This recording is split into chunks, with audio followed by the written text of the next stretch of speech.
up, guys? We're checking out the Gamerstorm Captain 360. Gamerstorm is a division of DeepCool, sort of their higher-end gaming line, and it is a large unit, but not too large. It's kind of thin for a 360mm radiator. All right, let's cover the dimensions. The actual radiator unit itself is 395mm by 120mm by 32mm. The fans themselves, of course, they're 120 by 120, but the height on those is 25, and that gives you 57 in total for the two combined. This unit here is 89 by 65.4 by 76. On the bottom there, you get your copper, and that's going to be right on your CPU to keep things cool. The motor on the inside, it's a three-phase induction motor, and we do have a long life, according to them, zirconia ceramic bearing. That's the pump in there. Nice closed impeller pump, and it's moving a lot of liquid. The actual speed of the pump is 6,000 RPM, give or take 150. So the tubes coming off of this do feel a bit smaller than most. I've seen much larger tubes on things. These fans are interesting. They've got some patent pending technology. Of course, these are Japanese fluid bearing fans. Now on the inside, they do have optimized, airflow channels here on the fins of the fan. It's only on the fan blades themselves. Now what makes this a little different? I mean, there's a lot of hydro-bearing fans out there on the market, but with this one, you can actually remove the entire fan to reapply some oil if you needed to, or some fluid or whatever underneath there if need be.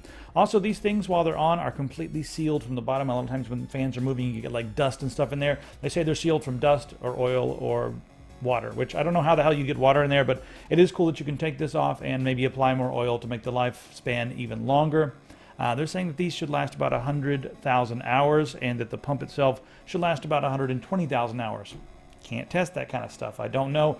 The build quality is solid. We've had this on several different machines. Installation was also not that frustrating at all. In fact, it was really easy and surprisingly easy even on the AMD. We tried this on AMD and on the Intel. All right, as far as the different fans go, you're going to have to hook these up to a hub, but they've included a small fan hub here in the packaging.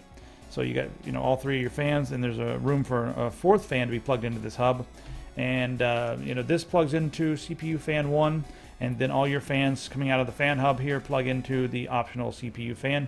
It's kind of weird because this is 3-prong, and then this is like PWM 4-prong or whatever. Your second one should have, if your optional is not a PWM fan, most of them are these days. The AMD motherboard I have, the ASRock, it's not, so a bit weird. All right, before we do the test, I'll talk just a little bit about the fans. Now the fans do go up to 2200, give or take 10% on the RPMs, and they should bottom out at around 600 RPMs. And they move a bit of air. It's 273.36 cubic feet per minute. All right, now for our testing, we used our X99 system. That's an EVGA motherboard. It's the EVGA classified, X99 classified. And then we have the Intel 5960X. We did it overclocked and not overclocked. King Snapdragon 3K, 16 gigabytes of core memory, running at 2800 megahertz. We're running Windows 8. Now in order to test this, we pop up an Ada 64, and then we run, just the standard stress test. And we will let it sit there for about 10 to 15 minutes, and then we check the temperatures and look at what the maximum over that entire time period was, and then just see what the average was. So after doing that, the maximum for this unit was 48 Celsius, and the average was 43.6. So we decided to bring it up to 4.3 gigahertz and 1.3 on the vCore. There, it did get quite a bit warmer. It maxed out at 79, and once it hit 79, it intelligently came back down. But the average over that entire period was 69.7. That's well under the TJ Max.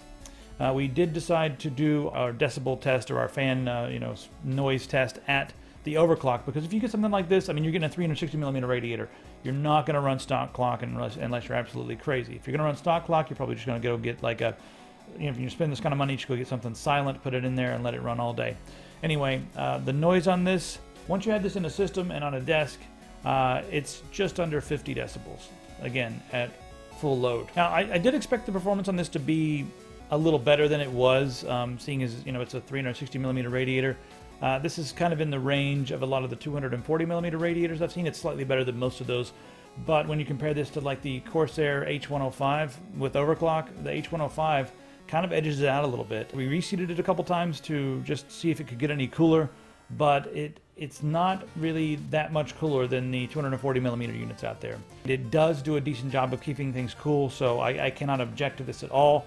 It just wasn't a home run, and I was expecting like, oh man, it's amazing, but it was just like, oh, it's pretty good, so not amazing, but pretty good. Seems to be a solid build quality on this as well. One thing you may want to try is changing out some of the fans. These are going to last a long time, but they're not the quietest fans out there.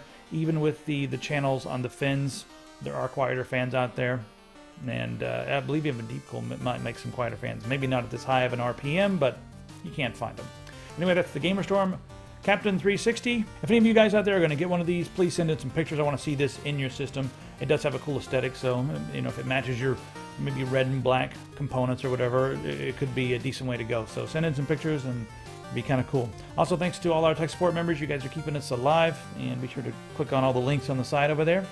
I think that's pretty much it. Lots of new things in the store too, so check those out. All right, we'll see you guys in the next video.